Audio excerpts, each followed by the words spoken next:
मैं केंद्र में देखता हूं हमारे प्रधानमंत्री मोदी जी और उत्तर प्रदेश में हमारे मुख्यमंत्री योगी जी। और ये तो परमात्मा ने एक अद्भुत जोड़ी बनाई है, मोदी और योगी, 2 अक्षर यहां भी 2 अक्षर यहां। अगर 2012 से 17 के बीच में आप देखेंगे 5 वर्ष में एवरेज तीसरे दिन एक बड़ा दंगा होता था। दंगा में एक पक्ष का ही व्यक्ति नहीं मरता था, जन और धन की हानि दोनों ओर से होती थी। जिस तरीके से कठोर कार्रवाई की उन्होंने, उसकी जितने भी सराहना की जाए वह कम है। मैं केंद्र में देखता हूं हमारे प्रधानमंत्री मोदी जी और उत्तर प्रदेश में हमारे मुख्यमंत्री योगी जी। और ये तो परमात्मा ने एक अद्भुत जोड़ी बनाई है, मोदी और योगी, 2 अक्षर यहां भी 2 अक्षर यहां।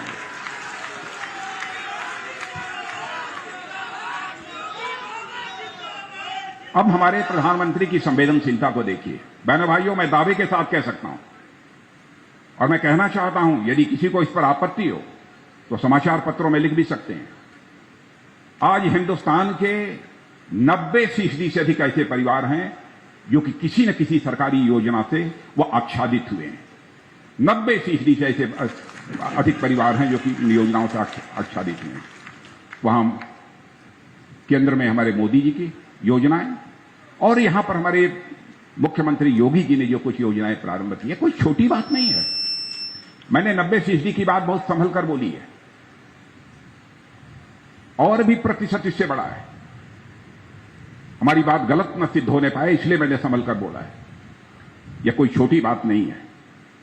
और जो कुछ भी लखनऊ में हुआ है, मैं समझता हूं कि मुख्यमंत्री जी ने विशेष तवज्जो न दी होती, क्योंकि जब भी मैंने रात को भी टेलीफोन कर दिया, उन्होंने तुरंत अधिकारियों को आदेश दिया कि जो भी विकास कार्य लखनऊ में चल रहे हैं, रक्षा मंत्री जी ने कहा है तुरंत उसकी समीक्षा की जानी चाहिए।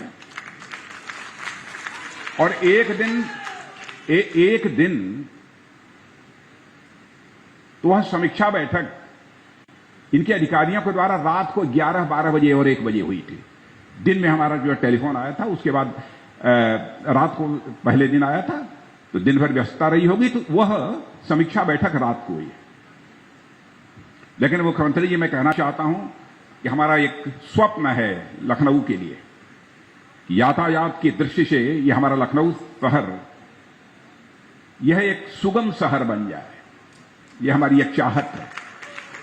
काम तो बहुत सारे हैं, छोटे मोटे काम तो होते रहते हैं, लेकिन जिस तरीके से लखनऊ की आबादी तेजी के साथ बढ़ रही है, मैं चाहता हूं कि लोगों के आवागमन में किसी भी प्रकार की असुविधा न हो और अधिकतम सुविधा यहां के लोगों को आवागमन में प्राप्त हो सके।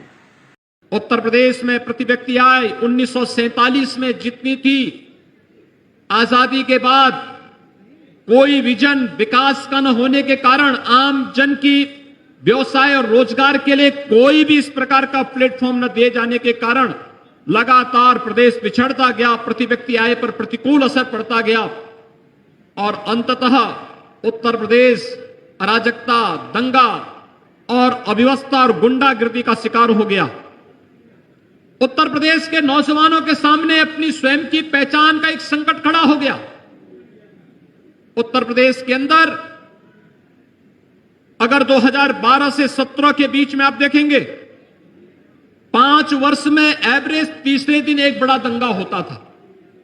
दंगा में एक पक्ष का ही व्यक्ति नहीं मरता था, जन और धन की हानि दोनों ओर से होती थी, लेकिन अंततः ये जन और धन की हानि राष्ट्रीय क्षति होती थी, प्रदेश को पीछे धकेलता था, प्रदेश के विकास को बाधित करता था और यहां के नौजवानों के रोजगार पर, उनके जीवन की संभावनाओं पर ग्रहण लगाने का कार्य करता था।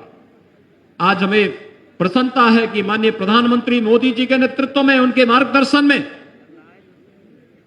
अपने केंद्रीय नेतृत्व के योग्य और यशस्वी मार्गदर्शन में उत्तर प्रदेश ने ईज ऑफ डूइंग बिजनेस में एक लंबी छलांग लगाई। आज उत्तर प्रदेश देश का व्यवसाय की सुगमता के लिए, यानी ईज ऑफ डूइंग बिजनेस में, जो पहले 2016-17 में 14वें स्थान पर था।